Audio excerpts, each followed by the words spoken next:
questão específica do Zé Ricardo, acho que o crisômetro é mais por parte da torcida do que da diretoria, porque ao contrário do que fez a diretoria do Galo, o Eduardo Bandeira de Mello, presidente do Flamengo, bancou, né? Terminou a Sempre partida, aparece, ele né? bancou e disse que é um técnico, lá depois parte do da jogo. torcida pode não Ontem, gostar. a Júlia Garcia, das redes sociais do Sport TV, estava na Ilha do Urubu e ela foi a única a registrar o momento da saída do presidente. E ele é o seguinte, a imprensa e a diretoria do Flamengo ficam na área social da Portuguesa, porque o estádio atrás dos bancos de reserva. da Portuguesa, né?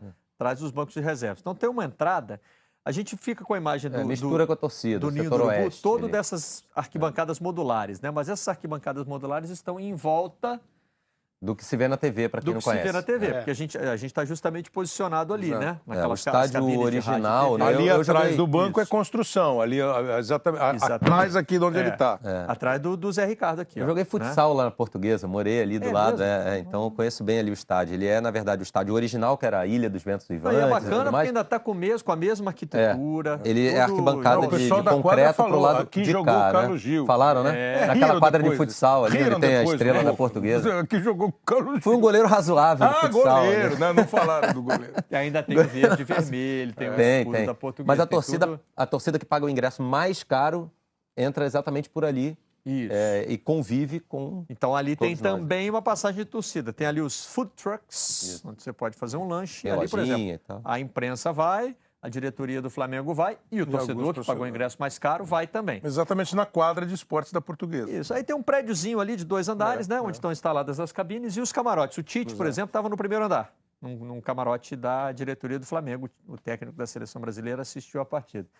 O presidente estava no segundo andar, passou por um corredorzinho, tem aquela muretinha abaixo. Todo mundo vê. Ele apareceu ali e já foi torcedor, apontando o dedo e não sei o quê. Ele foi provocado, acabou respondendo. E Já ele houve respondeu. até nesse campeonato aquela questão, né, da história Ele está sendo julgado ainda, não é isso? Ele poderia ser suspenso por muito tempo. Como não foi suspenso ainda, acredito que o julgamento ainda esteja... Mas ontem ele reagiu de novo. O Bandeira, ele respondeu aos xingamentos. Uma pessoa super educada, até plácido, assim, mas ele é muito apaixonado, ele é muito torcedor também. Ele é torcedor, né? Muito, muito. Então, e acompanha, conhece datas e jogadores e títulos, tudo de cabeça e tal. Então, realmente, nesses momentos, às vezes, o torcedor fala mais alto. Teve uma discussão do Bandeira numa reunião do Campeonato Carioca também, né? Que ele teria se alterado.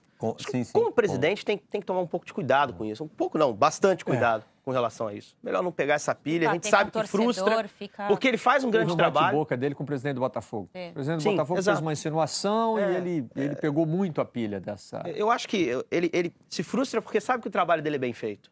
E se frustra porque não há reconhecimento, muitas vezes, pela falta de resultado em campo.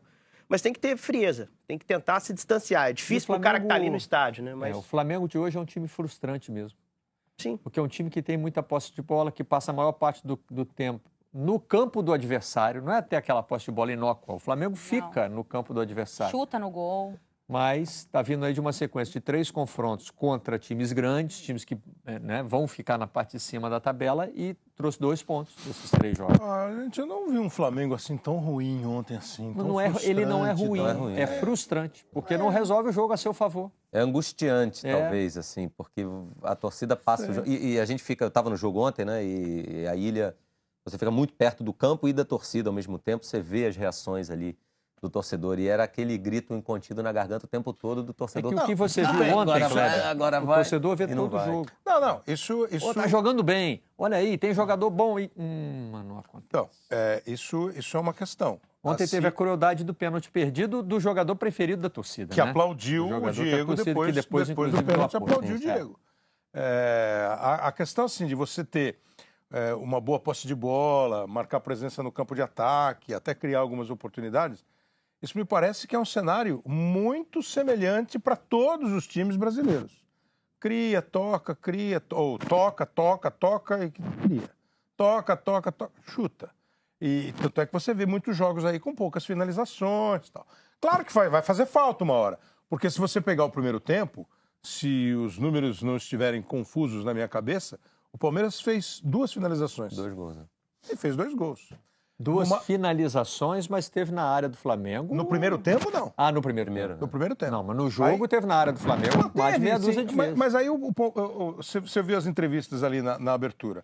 Tanto o Cuca quanto o Zé Ricardo dizendo que na soma o Flamengo merecia ganhar e o Cuca gostando do segundo tempo. O papo de merecer ganhar, tem um amigo que fala assim, mereceu ganhar como assim? Foi gol roubado? Foi pênalti que não aconteceu? Toda essa política merecer ganhar, eu não acho. Eu até acho que tem um jogo que você fala assim, pô, o time mereceu ganhar, o time mereceu fazer uma partida, fez uma partida mais legal. Eu até acho que tem isso mesmo. Mas o futebol é muito cruel. O Flamengo ontem, amassar pode ser um exagero.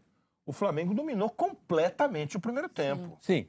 O Flamengo teve chance de ganhar o jogo no primeiro tempo. Eu acho que é isso que acaba irritando o torcedor, né? Mas o Palmeiras deu 2 E mesmo no segundo tempo, o Palmeiras não teve um momento de domínio, teve? O Palmeiras foi mais eficiente. Mas não lance aí que a gente está vendo, que é o do gol, né? O jogo foi mais travado no segundo tempo. Revendo a transmissão da TV Globo para São Paulo, o Casagrande estava dizendo isso na hora do gol de empate. O Flamengo domina absoluto. Aí acontece aquela falta não marcada. Exato. Quer dizer, passe de Roberto, gol de empate. Agora, aí você vai ver defeito, lógico que você vai ver. O Flamengo estava com uma linha de defesa meio estranha, aberta, e com jogadores muito separados. E muito alta também. Eu achei que ontem teve uma mudança. Tem Dudu, Roger Guedes e o William, que são muito rápidos. Teve um internauta perguntando aí se a impressão dele, o Flamengo tomou os 3 últimos gols da mesma forma. Tomou. O gol do Sassá, contra-ataque pelo meio da defesa. O Flamengo levou alguns gols assim no Brasileiro, contra o Avaí também. Eu tenho achado que o time está ficando cada vez mais exposto aos contra-ataques. Os contra-ataques têm sido mais eficientes. Agora, também tem enfrentado times maiores. Lógico. O contra-ataque de um time grande, ele vem com qualidade. Que é a história do futebol. Então você domina, merece, é um lance que o cara Tem o Roger Guedes disparando, você tem o William dentro da área para concluir. O Zé Roberto lançando. O Mina depois com aquela arrancada, né? Então, mas provavelmente o torcedor do Palmeiras ficou mais frustrado durante maior parte do primeiro tempo do que o do Flamengo. Aí, no final, o do Flamengo empata o jogo e tal. Acho que as redes sociais o cara que vai à ilha enfrentar o Flamengo, ele tem que se preparar para sofrer pela qualidade técnica do time do Flamengo. Por isso que eu não concordo muito com frustração da torcida do Palmeiras. O resultado foi ótimo pro Palmeiras. Porque o resultado sim, mas o primeiro tempo chamou a atenção. Chamou a atenção. Eu ficaria satisfeito. Meu time ser letal como foi no contra-ataque, saber explorar e aproveitar a chance. Eu vou sofrer. Você está falando depois de saber que o Palmeiras fez 2 gols. Agora, teve uma a realidade do primeiro tempo. Não, o Palmeiras teve uma diferença muito gritante. O que é natural enfrentando o Flamengo. Não, mais ou menos. Não pegar a bola é diferente. Eu não acho. A diferença de organização do Palmeiras do primeiro para o segundo tempo foi gritante. Gritante. Uma coisa, ele mudou para a lateral esquerda. Não foi uma capacidade de aproveitar espaços que o Flamengo começou a gerar pelas medidas. O Palmeiras marcou diferente. No segundo tempo? No segundo tempo foi se abrindo. Natural. Não, nada disso, Henrique. O Flamengo não foi se abrindo nada. No segundo tempo, o Palmeiras concentrou a marcação no campo de defesa. Mudou o Michel Bastos com o Zé Roberto. Que a gente já discutiu aqui no programa, que não é aquele marcar de ficar encostando no cara. Uma marcação individual super eficiente. Os caras todos, cada um grudado. O Thiago começou a cuidar do Diego e o time bem postado aqui na defesa, e o Flamengo teve mais dificuldade para achar o caminho. Tanto que rondou. Aí ele botou o Giovani para tentar. E por incrível que pareça, eu achei o Flamengo mais aberto no primeiro tempo. Claro. Sim. Os 2 volantes do Flamengo estavam dentro do campo do Palmeiras. Mas aí quando ele tira quando eles perdiam a bola, e aí ficou Berrio muito aberto, Everton muito aberto. O próprio Giovani também estava caindo muito pela ponta. Por isso que ele colocou o Banquejo, na verdade. Não, e aí os volantes voltaram. E o time já não estava muito compactado e totalmente aberto. Era aquela alteração óbvia, né, Gil? Porque a hora que ele coloca o Berrio, ele pôs o Giovani, aí ele pôs o Berrio, aí ele trouxe o Everton para ser um meia. O Everton já tinha corrido 80 minutos. E correu pra caramba o Everton. Né? Aliás, a vaia vai por isso também, porque a torcida reconheceu. E é um pouco da natureza do Everton buscar a jogada pelo flanco. E aí, também.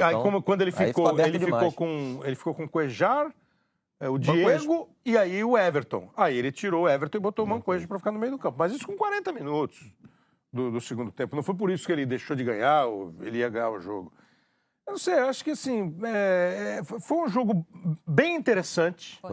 Para quem assistiu o jogo sem torcer para o Flamengo e sem torcer para o Palmeiras, deve ter achado um jogo bem animado, principalmente no primeiro tempo. No segundo, um pouco mais travado. Acho que o Cuca tomou as precauções dele e tal. Mas eu achei que no segundo tempo teve um duelo tático interessante. A forma como o Cuca respondeu. Exato. Né? Como ele organizou a defesa. Ele teve uma leitura boa do jogo, tipo, Cuca, às vezes tem umas mudanças muito loucas. E do outro lado? Mas esse time era capaz de fazer isso? Por que não fez logo? Mas ele deu uma resposta para uma semana de cobranças, porque no final de semana no jogo contra o Vitória, o Michel Bastos disse que ele ia jogar. Então ele falou, então você vai jogar de lateral esquerdo. E não funcionou. Não deu certo. Porque ele já tentou pelo meio, ele entra bem nos jogos quando ele entra pelo meio, ali como um ponta. Só que o Palmeiras está precisando de um lateral. Ele foi colocando um lateral e definitivamente não deu certo. E o próprio Cuca falou isso. Olha, mudou quando eu coloquei o Zé Roberto para ajudar na marcação, adiantei um pouco o Michel Bastos e reforcei ali o lado esquerdo. E realmente foi a grande modificação do Palmeiras no começo do segundo tempo. Acho que ele vai insistir um pouco ainda com o Michel de lateral.